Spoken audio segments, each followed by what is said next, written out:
All right, so I settled with my baseline around -3, but there are no right or wrong answers. It's just what sounded um, loud and strong in relationship to the kick, but just underneath the kick, so that the kick was still the loudest and strongest element in the mix so far. So let's have a listen. Oop. Sorry about that.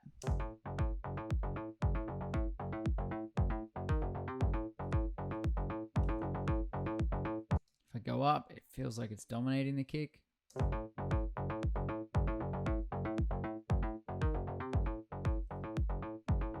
And if I go down, it just feels a little too quiet. So around there is right for me. But this video is actually going to be on compression, and I'm going to start with kick drum, considering that's the first thing we pulled up.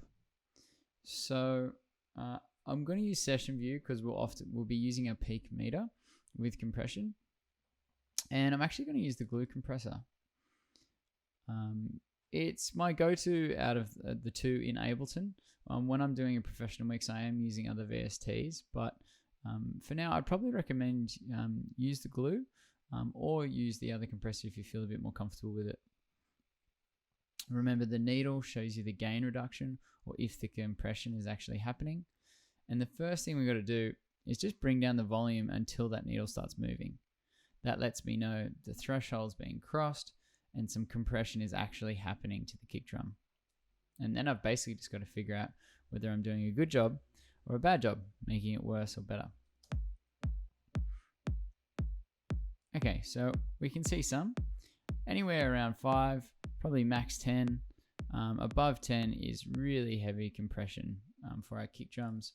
And if you're like me, I'm using a lot of sample kick drums already, and they've already been compressed and mastered and limited and saturated and everything you can think of. So I don't treat them too much because they're already sounding so good. So let's take a step back and think, okay, what are we actually trying to achieve with our glue compressor or by compressing the kick drum? So our first reason why we use a compressor, if anyone can remember it while I'm just giving you guys some time to think. Just didn't want to give you the answer straight away. It is to catch the random waveform bits which are just too loud. Okay, so it was our peak compressor, right? And it was to catch those peaks, bring them back down so they don't ruin the recording. So it doesn't look like we need to compress the kick drum for that reason. So that's our first reason gone. Our second reason is to do with RMS. I'll just give you a second to remember that. And if you can't remember, that's all right. I'm going to tell you the answer. So our second reason is to create a more consistent average volume for the entire track for that song. Okay. But here, so with our bass lines that were disappearing last week, but here again, you can see the kick drum and you can see the RMS meter. It's really pretty consistent, right? It's not changing. So again, we don't need to compress for our first two main reasons of compression. So the only reason we need to compress this kick drum is to more shape its timbre and tone. Maybe tighten up the low end, accent or emphasize the transient, and make it sound a little bit louder. So that's why we do it for this kick drum. So it's important to have a goal and know exactly what you're trying to achieve when you're using a compressor. Otherwise, it can be a bit like fishing in the dark, or you don't know what you're going for, so you don't know what's actually right or wrong. So in this situation, I'm going to try and make its timbre a bit better, tighten up the low end, and emphasize the transient. So I bring down that threshold, it's being engaged. Okay. Now what's the next step? Can I tell whether this is good or bad compression right now? Let me know.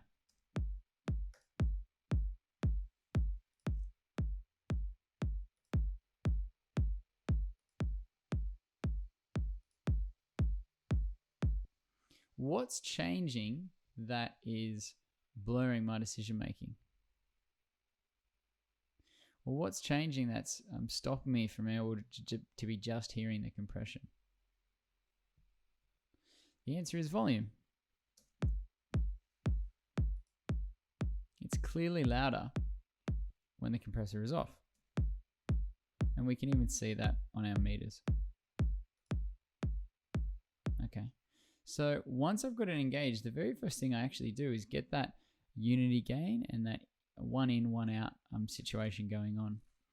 And to do this, I'll just go off my peak meter. So it was minus 13 with the compressor off. It's minus 16.7 with the compressor on. So if I boost this by 3.7, we should be bang on the same. So now it's peaking at the same when it's on and off. So now, can you tell me if it's making it better or worse?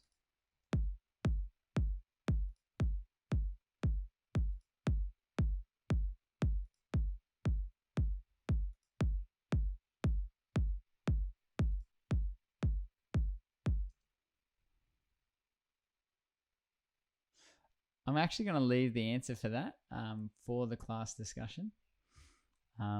But so what I want you to, when we'll come back, we'll do the same things and then also play with the attack and release, because that's going to have a huge difference to our transient and then for how long we're compressing that kick drum, right?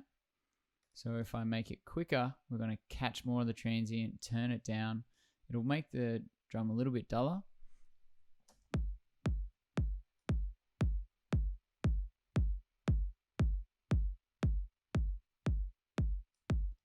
And the release is how long do I want to actually compress for.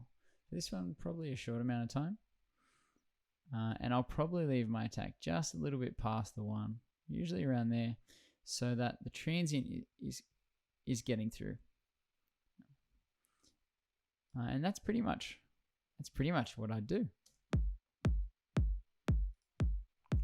That's because we've changed our attack and release, we need to rebalance. So it's minus 13. So we need to turn it down by 0.9.